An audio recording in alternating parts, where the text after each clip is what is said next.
I'm Miranda, 33, and I'll never forget my mother's exact words. Your sister's wedding is the family's priority. We can't come to yours. After years of playing second fiddle to my younger sister Elise, this final rejection should have crushed me. Instead, I simply replied, "That's fine," because they had no idea about my secret life or the stunning $6 million villa in Tuscany, where Alessandro and I would exchange our vows without them. The look on their faces when those wedding photos hit social media, absolutely priceless. Before I dive into this wild story, drop a comment letting me know where you're watching from, hit that subscribe button, and stick around to see how my picture-perfect wedding became the ultimate revenge. Growing up in suburban Ohio, I always felt like the supporting character in the blockbuster movie that was my sister Elise's life. 3 years younger than me, Elise somehow managed to claim the spotlight from the moment she was born. While I had my mother's plain brown hair and average build, Elise won the genetic lottery with our father's striking blue eyes, naturally blonde hair, and the kind of effortless beauty that turned heads everywhere. "Your sister is just special," my mother would say whenever I questioned the obvious favoritism. "Some people are just born with that spark." The implication, of course, was that I wasn't one of those people. It wasn't that my parents were overtly cruel or neglectful. They attended my school functions, celebrated my birthdays, and provided me with the same material comforts as Elise. But there was always a difference in the quality of attention. When I brought home straight A's, there would be a cursory "good job." When Elise managed a B+ in a single subject, there was celebration ice cream and effusive praise for her remarkable improvement. Our childhood home was a shrine to Elise's achievements. The living room walls displayed her dance recital photos, swimming competition medals, and the tiara from when she was crowned junior prom queen. My academic awards and debate team trophies were relegated to a small shelf in the hallway, almost like an afterthought. "Miranda is our practical one," my father would tell relatives at family gatherings, as if being sensible and hardworking was somehow less worthy of celebration than being charming and popular. "She's so independent she doesn't need us hovering over her like Elise does." That narrative, that I was self-sufficient to the point of not needing parental attention, became the family's convenient explanation for the disparity in how we were treated. And over time, I internalized it. I became the person they described: fiercely independent, self-reliant to a fault, determined to make my own way without their help or validation. High school only amplified these dynamics. While Elise became the quintessential popular girl, cheerleader, homecoming queen, girlfriend to the football captain, I threw myself into academics and planning my escape. I joined every club that would boost my college applications, worked part-time jobs to build my own savings, and spent weekends studying while Elise went to parties that my parents happily drove her to and from. "Why can't you be more social like your sister?" my mother would ask with genuine confusion. "Don't you want to enjoy your youth?" What she never understood was that I didn't feel welcome in the same social spaces as Elise. My sister's friends tolerated me at best, often making it clear that I was only included in activities because we shared a last name. Once I overheard Elise telling her friends, "Miranda's nice and all, but she's so serious, such a buzzkill." They all laughed, unaware I was around the corner. Elise never apologized when I confronted her later, insisting she was just being honest. And college selection brought the contrast in our family dynamics into painful clarity.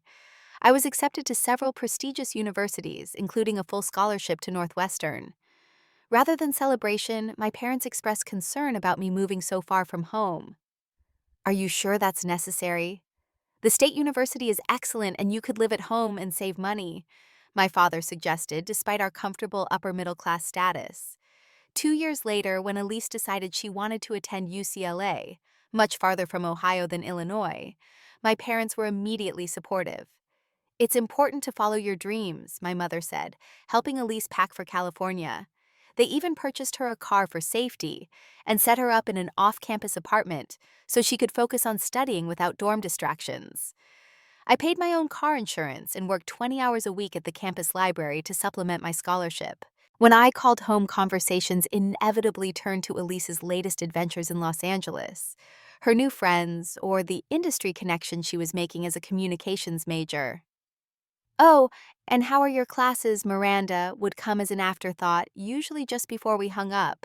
To their credit, my parents did attend my college graduation. They sat proudly enough in the audience, as I received my degree with highest honors, though the celebration dinner afterward was cut short, because they needed to catch an early flight the next day. Elise couldn't make it at all. She had an internship interview that simply couldn't be rescheduled. It was during my final year at Northwestern that I met Leonardo, an Italian exchange student studying business. Handsome, sophisticated, and from a wealthy Florentine family, he was unlike anyone I'd ever dated. Our relationship was intense and passionate, and for the first time I felt truly seen and valued for exactly who I was. When Leonardo invited me to spend the summer after graduation in Florence, meeting his family and exploring job opportunities there, I barely hesitated. My parents were predictably concerned. "That seems rather impulsive, Miranda," my father said during one of our rare phone calls. "Wouldn't it make more sense to start your career here where we can help you if needed?" The irony that they'd never once expressed concern about Elise's far more impulsive decisions wasn't lost on me. But by then, I'd stopped expecting consistency. I've already accepted a position with an international consulting firm in Florence. I told them having secured the job through Leonardo's family connections. The salary is excellent, and it's a fantastic opportunity for my career. That summer in Florence changed everything. I fell in love with the city, with the lifestyle, and deeper in love with Leonardo. His family welcomed me warmly. His mother taught me to cook traditional Tuscan dishes. His father took genuine interest in my career ambitions, and his siblings treated me like one of their own. For the first time, I experienced what it felt like to be a priority in a family. When Leonardo proposed on a vineyard at sunset 3 months later, I said yes without hesitation. 2 weeks after that, he confessed that his family business was struggling, and he needed to return to the U.S. to explore new markets. Though heartbroken to leave Italy, I agreed to return to America with him, believing our love could withstand any challenge. I couldn't have known then how that decision would set the stage for years of pain growth, and ultimately the most unexpected twist in my family saga. I'll never forget the day Leonardo told me the truth. We'd been back in the States for less than 6 months, living in a modest apartment in Chicago, while he supposedly worked on expanding his family's olive oil import business. I was putting in 60-hour weeks at a consulting firm building my career, while supporting us financially during the startup phase of his venture. That rainy Tuesday evening, I came home early, soaked from the storm, and exhausted after losing a major client. I found Leonardo packing his designer luggage, 3 empty wine bottles on the coffee table. "I can't do this anymore," he slurred, barely looking me in the eyes. "This life, it's too small for me." Confused and heartbroken, I demanded explanations. Through his drunken confessions, the truth emerged. There was no family business expansion. His family's wealth had been dwindling for generations, with little left besides their name, and a crumbling villa they could barely afford to maintain. He'd seen me, ambitious, hardworking American with a promising career, as his family's financial salvation. "My father thought an American wife would help restore our fortunes," he admitted with shocking candor. "But I can't keep pretending. I met someone else. She's from a real fortune, not just potential like you." I stood frozen, the engagement ring suddenly heavy on my finger. "Was any of it real?" I whispered. His hesitation before answering told me everything. By morning he was gone, leaving behind only a hastily scrawled note with a weak apology and his mother's email address, in case I wanted to stay in touch. I called in sick the next day, then the next, spending 48 hours alternating between sobbing and staring numbly at the ceiling. On the third day, I dragged myself to the shower, put on my most professional outfit, and walked into my boss's office. "I need a transfer to our London office." I stated, my voice steadier than I expected. "As soon as possible." My boss, a pragmatic woman in her 50s, who had always seen potential in me, studied my face. "This is about more than career advancement, isn't it?" I nodded, not trusting myself to speak without breaking down. "London opens next month," she said after consulting her calendar. "But we need someone in Rome immediately for at least 6 months. Interest." That's how 3 weeks later, I found myself in Rome, throwing myself into work with an intensity that both impressed and concerned my Italian colleagues. I worked 14-hour days, learned Italian with single-minded determination, and built a reputation as the consultant who could handle the most challenging international clients. During those first months, I barely communicated with my family back home. My parents called occasionally, their conversations revolving around Elise's latest achievements. She'd landed a job at a prestigious PR firm in Los Angeles and was dating the son of a movie producer. When they asked about my Italian boyfriend, I gave them the barest details of our breakup, downplaying the devastation I still felt. "Well, perhaps it's for the best," my mother said with minimal sympathy. "Long-distance relationships rarely work out, and you should focus on your career right now." 6 months stretched into a year, then two. Rome became Milan, then briefly London, then back to Milan as I climbed the corporate ladder. Each promotion brought more responsibility, more respect, and significantly more money. I saved, aggressively invested wisely, and found that financial success began to heal some of the wounds left by Leonardo's betrayal and my family's lifelong indifference. It was during my third year in Italy at a financial conference in Florence that I met Alessandro. Tall with salt and pepper hair, despite being only in his early 40s, he introduced himself as a private equity investor, specializing in restoring historic properties. Unlike Leonardo's flashy charm, Alessandro carried himself with quiet confidence, his intelligence evident in thoughtful questions and incisive observations. When he asked me to dinner, I nearly declined. My heart still felt fragile, my trust in relationships tenuous at best. But something in his steady gaze convinced me to say yes. That dinner lasted 5 hours. We discussed everything from architectural preservation to economic theory to our favorite childhood books. Not once did he mention his obvious wealth or try to impress me with status symbols. Instead, he listened, really listened, to my thoughts and experiences in a way that felt entirely new. "You're different from most successful American women I meet in Italy," he told me as we shared dessert. "You've embraced the culture, the language, the pace of life here. It's as if you were Italian in another life." I smiled, feeling seen in a way I rarely had before. Italy gave me something I needed: space to become myself without constantly being compared to someone else. Our relationship developed slowly, deliberately. Alessandro didn't rush physical intimacy or pressure me with grand romantic gestures. Instead, he invited me into his world gradually, introducing me to his passion for restoring abandoned villas, his network of artisans and craftspeople, his vision for preserving Italy's architectural heritage while making it sustainable for modern life. 4 months into our relationship, he took me to see his latest acquisition, a dilapidated 16th century villa in the Tuscan countryside outside Florence. The structure was in ruins with collapsed roofs and vegetation growing through what had once been grand formal rooms. Yet even in its decay, I could see the majesty of what it had been and the potential of what it could become.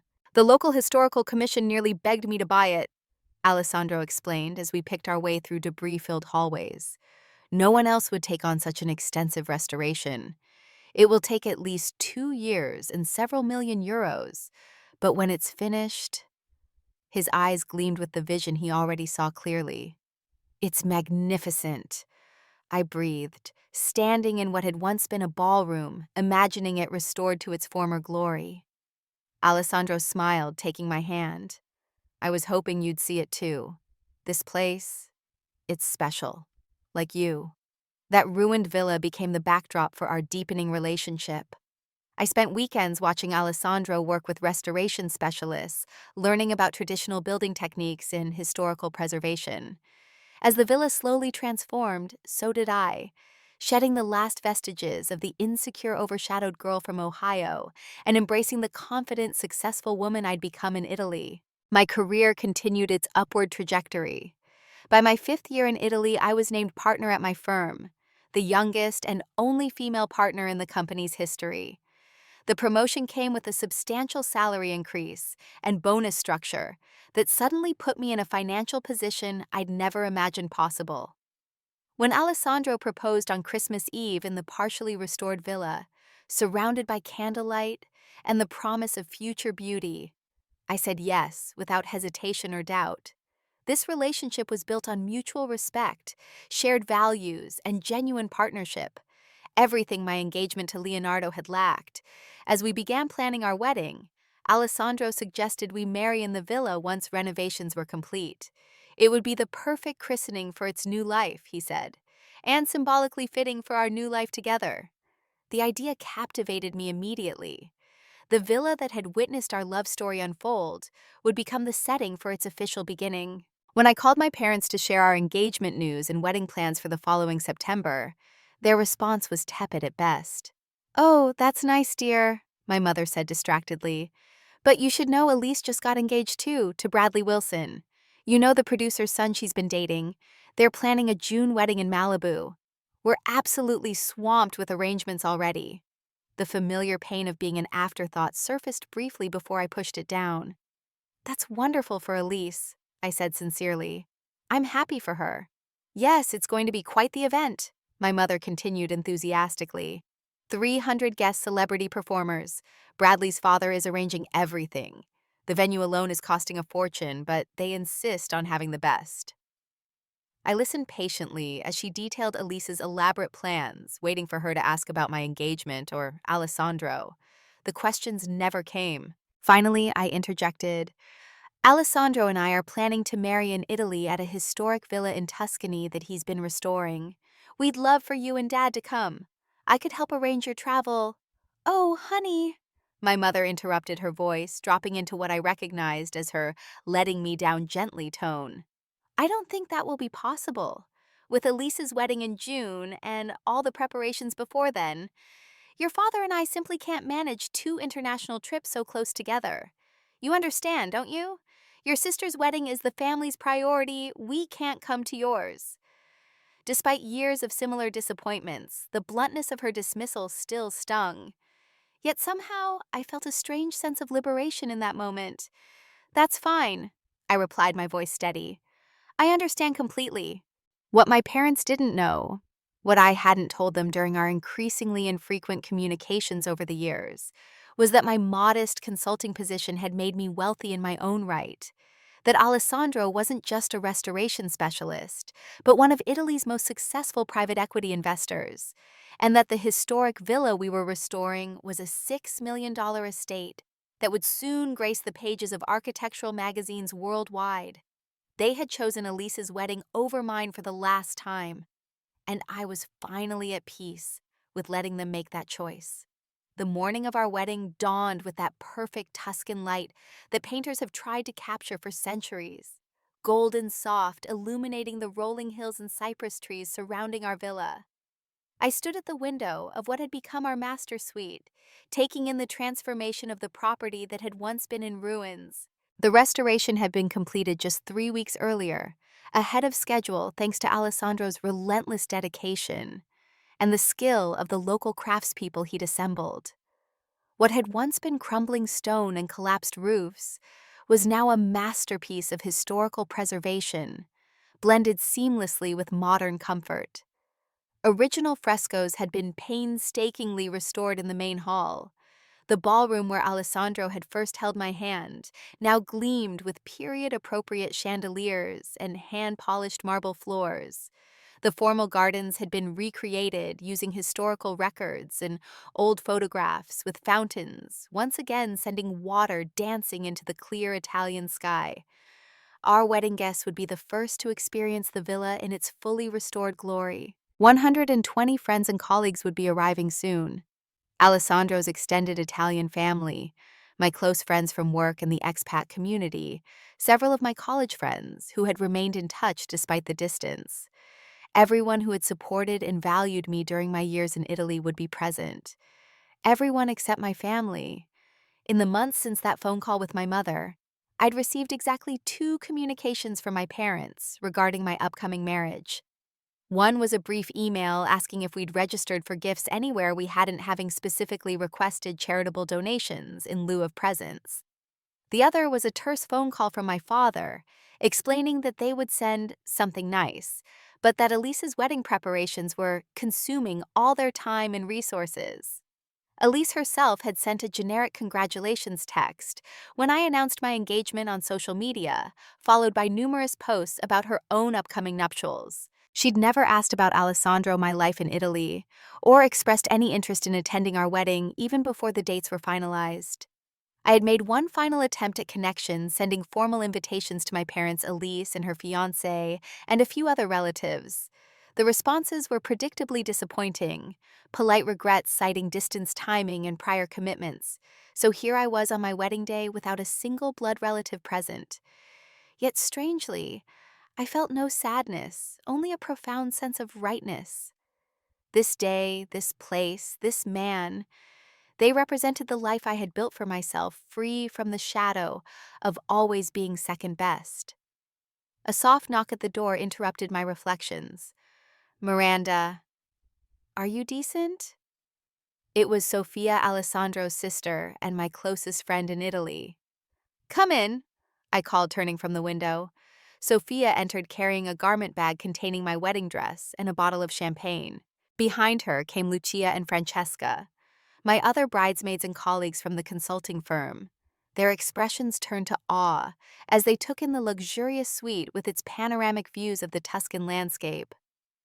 "Mio Dio, it's even more beautiful than the photos Alessandro showed us," Lucia breathed, setting down her makeup case. "You're really going to live here?" I nodded, still sometimes amazed myself at how my life had transformed. Once we return from the honeymoon, there are still a few finishing touches needed in the East Wing, but it's essentially complete. Sophia popped the champagne and poured glasses for everyone. "To my soon-to-be sister," she toasted in her melodious Italian accent, "who has brought as much beauty to this house as Alessandro has restored to its walls." As we sipped champagne and began the process of wedding preparations, I felt a wave of gratitude for these women who had become my chosen family. Sophia, who had welcomed me with open arms from our first meeting. Lucia and Francesca, who had supported me through late nights at the office and celebrated every professional success. They were here present and genuinely happy for me, while my biological family had chosen once again to prioritize Elise. My wedding dress was a masterpiece of understated elegance, an ivory silk creation by a renowned Florentine designer who had become a friend during the restoration process. As Sophia helped me into it, I caught my reflection in the antique mirror we'd found in a small shop in Florence and restored for the master suite. The woman looking back at me was confident, radiant at home in this historic Italian villa, in a way I'd never felt in my parents' house in Ohio. "Alessandro won't be able to breathe when he sees you," Francesca declared, adjusting the delicate veil in my upswept hair. The photographer arrived, capturing these intimate moments of preparation. I had hired Vittorio, one of Italy's most sought-after wedding photographers, whose work regularly appeared in high-end bridal magazines. His assistant was already downstairs documenting the transformation of the villa's formal garden into our ceremony space and the ballroom where our reception would take place. I had specifically instructed Vittorio to capture every detail of the villa: the restored frescoes, the antique furnishings, the spectacular views, and especially the overall grandeur of the estate. It wasn't vanity that prompted this request, but something deeper, more complicated. Perhaps a small lingering part of me wanted my family to see exactly what they had chosen to miss. As the ceremony time approached, I descended the grand staircase of the villa, where Alessandro waited at the bottom, his eyes widening as he took in my appearance. In Italian tradition, the groom accompanies his bride to the ceremony, and Alessandro had insisted we honor this custom. "Sei bellissima," he whispered, taking my hands in his. "You are beautiful." Together we walked through the villa's main hall and out onto the terrace, where our guests were seated facing an ancient stone pergola, draped with white roses and jasmine. The scent of flowers mingled with the earthy fragrance of cypress and rosemary from the surrounding countryside. A string quartet played softly as we proceeded down the aisle together. The ceremony was conducted in both Italian and English, honoring Alessandro's heritage and mine. We exchanged vows we had written ourselves, mine, promising to build and cherish our life together in this country that had given me a second chance at belonging. Alessandro's vows brought tears to my eyes when he thanked me for bringing life and purpose back to these ancient walls, just as you have to my heart. When the celebrant pronounced us husband and wife, our guests erupted in applause, and the traditional Italian wedding cheer, auguri, congratulations and good wishes. Rose petals showered us as we walked back up the aisle, now officially family in the eyes of law and love. The reception that followed was everything I had dreamed of. Intimate despite the grand setting, joyful without being ostentatious, a perfect blend of Italian traditions and personal touches. We dined on a feast prepared by a Michelin-starred chef who was Alessandro's cousin, featuring local specialties and wine from neighboring vineyards. As the sun set over the Tuscan hills, casting the villa in a rosy golden light, I looked around at the faces of friends who had become family and felt completely, utterly content. That contentment remained even as Alessandro and I selected the photos to share on social media the following day. I chose images that captured not just our joy as newlyweds, but the spectacular setting. Aerial shots of the entire estate, the meticulously restored interiors, the breathtaking views from every angle. I wasn't trying to flaunt wealth or create envy. I simply wanted to document this perfect day in this incredible place that represented everything I had built for myself. "Are you sure you want to post all of these?" Alessandro asked gently as I curated the selection. "They're beautiful, but very revealing of our privacy." I nodded, selecting a particularly stunning shot of us dancing in the ballroom, its frescoed ceiling and crystal chandeliers visible above us. "I'm proud of what we've created here," I said simply, "and I'm no longer hiding any part of my life to make others more comfortable." The morning after we shared our wedding album online, my phone exploded with notifications. Among the hundreds of congratulatory comments were 3 text messages that made my heart skip. From my mother: "Miranda, the villa is absolutely stunning. I had no idea. We should talk when you have time."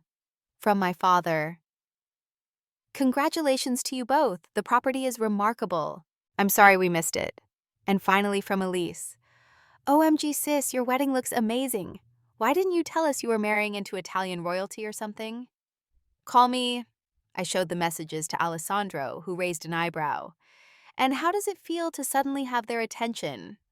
I considered the question carefully, searching my heart for the resentment or satisfaction I might have expected to feel. Instead, I found something closer to peace. "It feels like the closing of a chapter," I replied, setting my phone aside. "They made their choice. I made mine. Now we all have to live with the consequences." Alessandro kissed my forehead gently. "And we will live with ours very happily, I think." I leaned into his embrace, looking out over the Tuscan landscape that was now our home. Very happily indeed. The buzz around our wedding photos continued for weeks, far beyond anything I had anticipated. What had begun as a simple sharing of our special day turned into a minor viral sensation when a luxury travel account reposted our images with the caption, "Restoration dreams come true, historic Tuscan villa transformed for fairy tale wedding."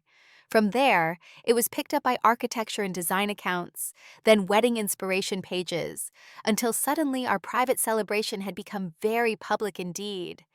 The first email from a magazine editor arrived 3 days after our honeymoon began, a 2-week sailing trip around the Greek islands. The editor of a prestigious architectural digest wanted to feature our villa restoration as their cover story, focusing on the perfect blend of historical preservation and modern luxury. 2 more similar requests followed before we even returned to Italy. Alessandro was hesitant, protective of our privacy, but I saw an opportunity. "This could be wonderful publicity for your restoration business," I pointed out as we lounged on the deck of our chartered yacht. "Think of how many historic properties could be saved if more people were inspired by what you've accomplished." He smiled, kissing my hand. "Always the strategist. This is why we make such good partners." We agreed to one exclusive feature with the most respected preservation magazine, which would showcase the villa's transformation, while respecting our personal space. The photo shoot was scheduled for the week after our return from Greece. Meanwhile, the messages from my family continued increasing in frequency and urgency. My mother called 4 times during our honeymoon. I let each call go to voicemail, not ready to navigate that conversation, while still basking in newlywed bliss. Her messages evolved from casual interest to something approaching desperation. Miranda, darling, I'd love to hear all about your gorgeous wedding. Call when you can. Your father and I are so impressed with the villa. We had no idea your Alessandro was involved in such significant restoration work. Sweetheart, please call back. There's been some developments with Elise's wedding we should discuss. Miranda, this is important. Elise is considering changing her wedding plans and we need your input. That last message, left 2 days before our return to Italy, finally piqued my curiosity enough that I mentioned it to Alessandro. What do you think she means by changing wedding plans? I asked as we watched our final Mediterranean sunset from the yacht. Alessandro, who had heard plenty about my family dynamics during our relationship, shrugged. Perhaps they want to upgrade after seeing what a real luxury wedding looks like. I laughed, but the comment held a ring of truth that made me slightly uncomfortable. Had sharing our wedding photos been an unconscious attempt to outshine Elise? I didn't think so. I truly had just wanted to celebrate our special day. But the timing and my family's reaction certainly created that appearance. We returned to our villa the following weekend, still floating on post-honeymoon happiness. The property welcomed us back like an old friend, its stone walls warm in the late summer sun.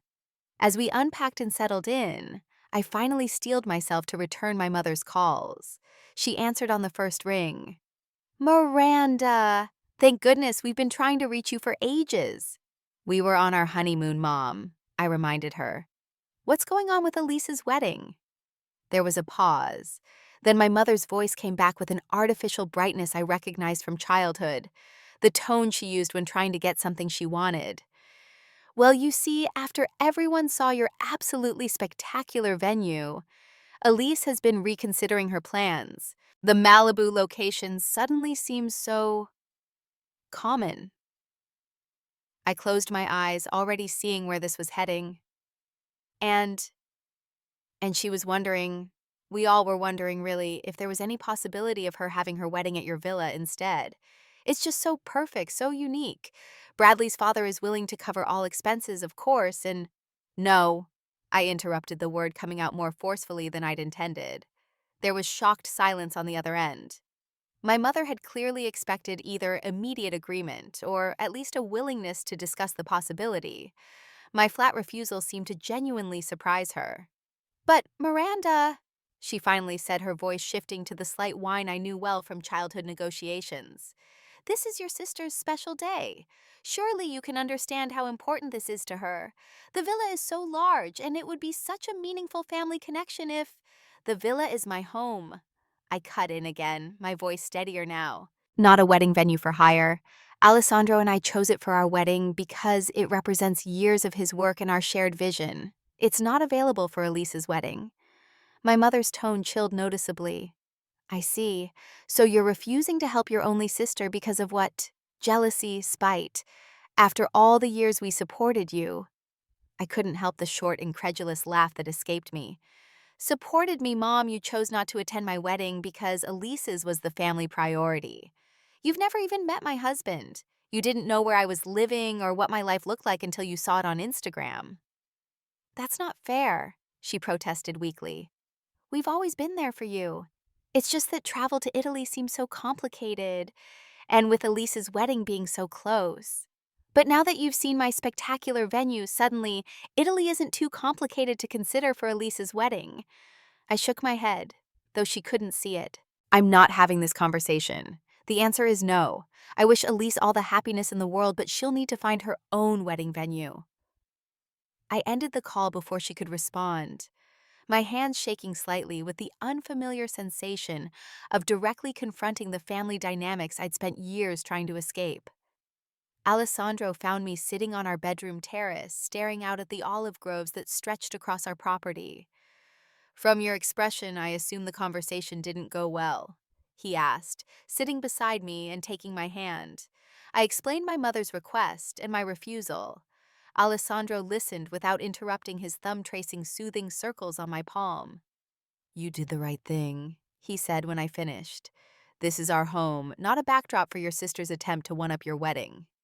"I know," I sighed, "but I can't help feeling like I've just poured gasoline on a family fire that was already burning pretty hot." Alessandro's smile was gentle but firm. "Perhaps it needed to burn. Some structures aren't worth preserving in their original state. Sometimes a complete renovation is necessary before something new and healthier can be built." His analogy, so perfectly aligned with his profession and our home's history, made me laugh despite my anxiety. "When did you get so wise about family dynamics?" "I've had excellent teachers," he replied, kissing my forehead, "both in what to do and what not to do." The fallout was swift and predictable. My father called the next day his tone that forced reasonableness he used when trying to mediate family conflicts. "Miranda, I understand your position, but you have to see this from our perspective. Elise is heartbroken. She's always looked up to you. And now that she's seen your beautiful home, nothing else seems special enough." The claim that Elise had always looked up to me was so revisionist that I actually pulled the phone away from my ear and stared at it for a moment before responding. "Dad, that's simply not true.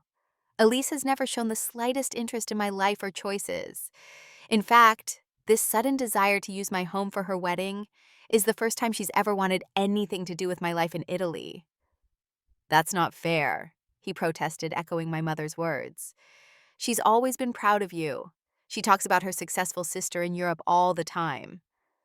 This was news to me, but I decided not to argue the point. Regardless, the villa is not available as a wedding venue. Alessandro and I value our privacy, and we're not interested in hosting a large event for people who couldn't be bothered to attend our own wedding. My father's sigh was heavy with disappointment. "I thought you were above this kind of petty rivalry, Miranda. Elise would have come to your wedding if the timing had worked out better." "The timing was perfectly fine," I replied, my patience wearing thin. "You all made a choice. Now I'm making mine." After that conversation, the communication from my family shifted dramatically. My mother's messages turned cold and formal. Elise, after one tearful phone call begging me to reconsider, blocked me on all social media platforms. Extended family members, who had never shown much interest in my life, suddenly had opinions about my selfishness and what family should mean. Only my father maintained sporadic contact, his messages carrying a strained attempt at normalcy that somehow hurt more than the others' open hostility. Just checking in texts that never acknowledged the tension. Forwards of neighborhood news from Ohio that couldn't have been less relevant to my life in Tuscany. Meanwhile, our villa was featured in the architectural magazine as planned, a 12-page spread showcasing the before and after transformation and Alessandro's philosophy of preservation. The article mentioned our wedding only briefly, focusing instead on the historical significance of the property and the meticulous restoration techniques employed. The feature led to an influx of new clients for Alessandro's business and several speaking engagements at preservation conferences around Europe. My own career continued to flourish with a promotion to senior partner and the opportunity to open a new branch of the consulting firm in Florence, reducing my commute significantly. As summer turned to fall, Elise apparently found a new wedding venue, an exclusive resort in Hawaii that could accommodate her now expanded guest list of 400. I learned this not from my family, but from a college friend who remained in touch with both of us and thought I should know. "She's telling everyone it was her first choice all along," my friend reported, "and that your place was too remote and rustic for what they wanted." I laughed at that. Our 16th century villa, with its museum-quality restoration, was many things, but rustic was not among them. Still, if this fiction helped Elise save face, I had no desire to correct it. Thanksgiving approached, our first holiday season as a married couple. Alessandro and I decided to host a small gathering for friends who, like me, were Americans living abroad and missing certain homeland traditions. As I planned the menu and decorated our formal dining room with autumn colors, I found myself thinking about holidays past with my family in Ohio. There had been good moments, of course. My mother's excellent cooking, my father's terrible jokes. Even Elise's exuberance had sometimes been infectious rather than overwhelming.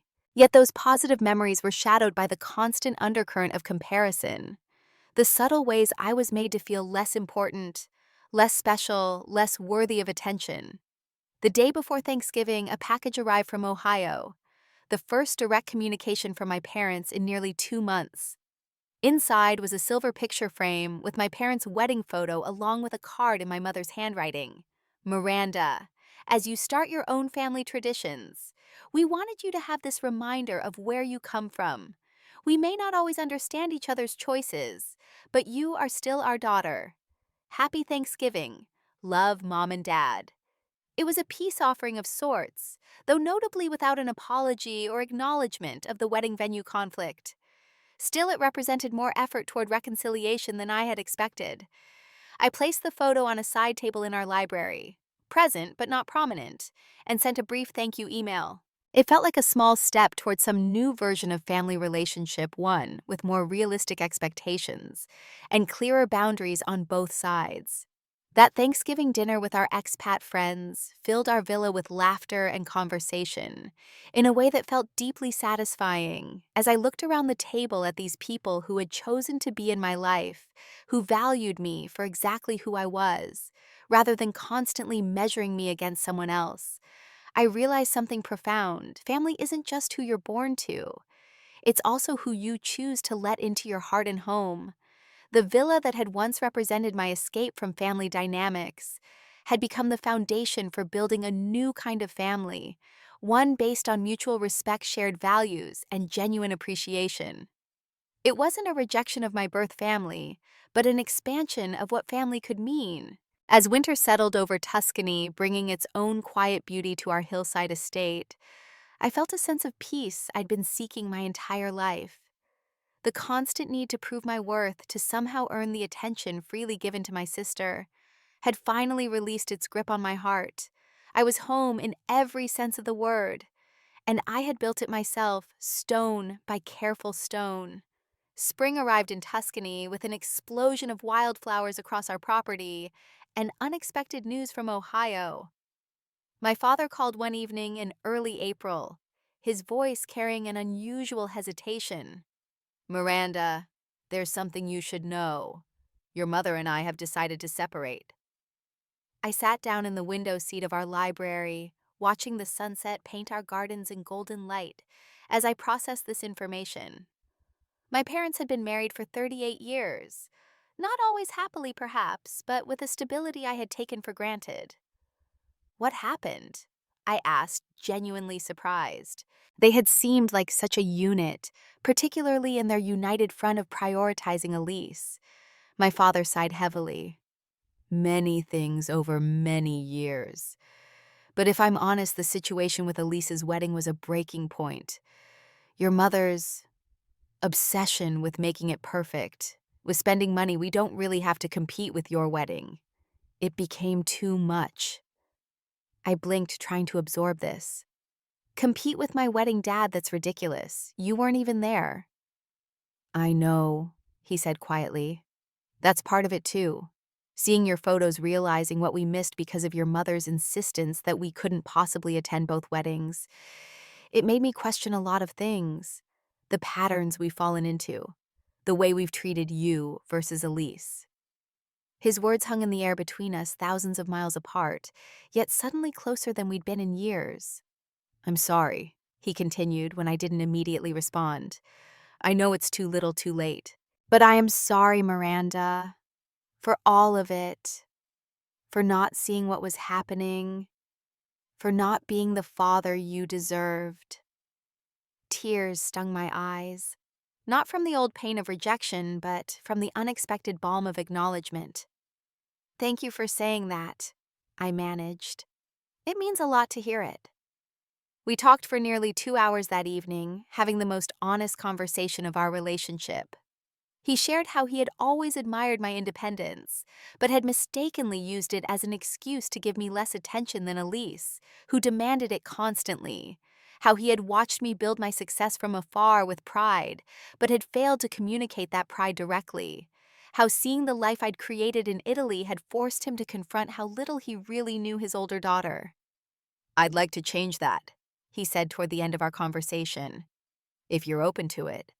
I'd like to visit to meet Alessandro properly to see this home you've created." "I'd like that too," I replied, surprised to realize how genuinely I meant it. My father arrived in Florence 3 weeks later alone and carrying a single suitcase. Alessandro picked him up at the airport while I prepared his guest room and a welcome dinner featuring local specialties. I was nervous in a way I hadn't anticipated, suddenly caring very much what he thought of my husband, my home, my life here. The sound of tires on gravel announced their arrival. I stepped onto the front portico, watching my father emerge from the car, and stand for a moment, taking in the full grandeur of the villa bathed in afternoon sunlight. "Miranda," he breathed as I walked down the steps to greet him. "It's even more magnificent in person." The hug we exchanged was awkward at first, then melted into something more genuine. He held me at arm's length afterward, studying my face. "You look happy, truly happy." "I am," I confirmed simply. Over the next week, I showed my father the life I'd built in Italy. We toured Florence, visited the consulting firm where I was now a senior partner, and met the friends who had become my chosen family. Alessandro taught him about Tuscan wine and the architectural history of the region. In the evenings, we sat on the terrace overlooking our olive groves, having conversations that should have happened years ago. I learned that my parents' marriage had been struggling long before my wedding, that my mother's fixation on Elise's accomplishments and social status had been her way of seeking validation through her more conventionally successful daughter, that my father had often disagreed with the favoritism, but had chosen the path of least resistance to maintain family peace. "It wasn't fair to you," he acknowledged one evening over glasses of Alessandro's favorite Brunello. "I see that clearly now. I let it happen because it was easier than confronting your mother than addressing the real issues in our marriage." "What about Elise?" I asked. "How is she handling your separation?" My father's expression turned troubled. "Not well. She's always seen us as a unit existing primarily to support her. The idea that we might have identities and needs separate from that role is challenging for her. She's postponed the wedding again, insisting she can't possibly get married while her parents are separating." I nodded, not particularly surprised. "And Mom, staying with Elise in Los Angeles for now. They're reinforcing each other's perspectives, let's say." He took another sip of wine. "I've rented an apartment back in Ohio. It's small, but it's enough while I figure out what's next." On his final evening in Tuscany, my father asked if he could host dinner as a thank you. Alessandro and I agreed, touched by the gesture. He arranged for a local chef to prepare the meal and set the table on the terrace himself, with flowers from our garden and candles as the sun began to set. "I have something for you," he said after the main course had been cleared. He withdrew an envelope from his jacket pocket and handed it to me. "I should have given this to you a long time ago." Inside was a letter yellowed with age in my mother's handwriting. The date at the top showed it had been written just after my birth. "My dearest Miranda," it began. "Today you are 3 days old, sleeping peacefully beside me in the hospital. Your father just stepped out, and I wanted to write these words while the feeling is so strong in my heart. From the moment they placed you in my arms, I have been overwhelmed with love for you, a fierce, protective love I never knew I could feel. You are perfect, in every way my firstborn, my precious girl. I promise to love you, protect you, and help you become whoever you are meant to be. Your father and I will always put you first, will always be there when you need us. You have changed our world forever, in the most beautiful way possible. With all my heart, Mom." I looked up at my father, tears blurring my vision. "Why are you giving me this now?" He reached across the table to take my hand. "Because I want you to know that you were loved completely and without comparison before anything else complicated our family, before Elise, before the patterns set in. And because I want you to know that I intend to keep that promise, even if it's decades late, to love you for exactly who you are, not who we thought you should be. That night, after my father had retired to his guest room, Alessandro found me in our bedroom still holding the letter. "Are you okay?" he asked, sitting beside me on the edge of our bed. I considered the question carefully. "I think I am. It's strange. This letter should make me sad seeing the promise of what our relationship could have been. But instead, it feels like permission to let go of what never was and appreciate what might still be possible." Alessandro nodded understanding as always. Foundations can be rebuilt even after years of damage. I've seen it in the oldest structures. Sometimes what looks beyond repair is actually ready for a new beginning. The next morning, as we prepared to drive my father to the airport, he made an unexpected request. "Would you consider coming to Ohio for Christmas this year? Both of you, I know it's asking a lot, but I'd like to start some new traditions, different from how things were before." Alessandro and I exchanged glances. A wordless consultation developed over years of partnership. "We'd like that," I answered for both of us. "As long as it's just us. I'm not ready for a full family reunion with Mom and Elise yet." "Understood," my father nodded. "Just us. A small start." As we said goodbye at the departures terminal, my father hugged me with a new openness. "Thank you for letting me see your world," he said, "for giving me another chance I probably don't deserve." "Everyone deserves a chance to change," I replied, surprised by how much I meant it. On the drive back to our villa, Alessandro reached over to take my hand. "You know what I love about restoration work? It's never just about fixing what's broken. It's about honoring what was valuable in the original, while creating something that can function in the present." I squeezed his hand, understanding the metaphor. Some relationships are worth restoring. Others might need to remain as they are, acknowledged, but not rebuilt. "And you get to decide which is which," he reminded me. As our villa came into view, standing proud on its hillside after centuries of history, I felt a profound sense of perspective. My family drama, which had once seemed all-consuming, now felt like just one chapter in a much longer, richer story I was writing for myself.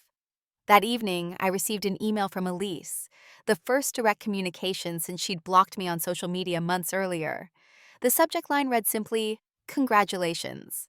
The message itself was brief. "Dad told me about your consulting firm's expansion. That's really impressive, sis. I mean it." No mention of our conflict over the wedding venue. No apology for the months of silence. But also no demands or passive-aggressive barbs. Just a simple acknowledgement of my professional success. I replied with equal brevity, "Thank you, Elise, I appreciate that." It wasn't reconciliation, not yet. But perhaps it was the first small stone in a new foundation. One built on mutual respect rather than comparison and competition. As spring blossomed into summer around our Tuscan estate, I found myself reflecting on the journey that had brought me here. From the overshadowed daughter in Ohio, to the confident woman who had built this life stone by stone, choice by choice. My parents had chosen Elise's wedding over mine, but in doing so, they had given me an unexpected gift, the freedom to celebrate my marriage exactly as I wanted, surrounded only by people who truly valued me.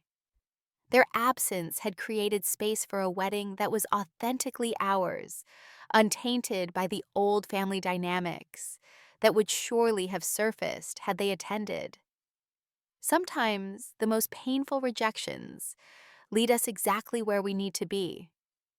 Not because the pain itself is valuable, but because it forces us to build something new from the ruins of what we thought we wanted. My 16th century villa, once abandoned, now restored to its true glory, stood as a perfect metaphor for that truth. And every morning when I woke up in this beautiful home beside the man who saw and loved the real me, I was grateful for every step of the journey that had brought me here, even perhaps especially the painful ones. Have you ever experienced a family rejection that ultimately led you to something better? Or found yourself building a chosen family when your birth family couldn't give you what you needed? Share your story in the comments below. And if you found value in my journey, please hit that subscribe button and like this video so others can find it too. Sometimes the most healing thing is knowing we're not alone in these complicated family dynamics. Thank you for listening. And remember, the most beautiful restorations often begin with acknowledging what's broken.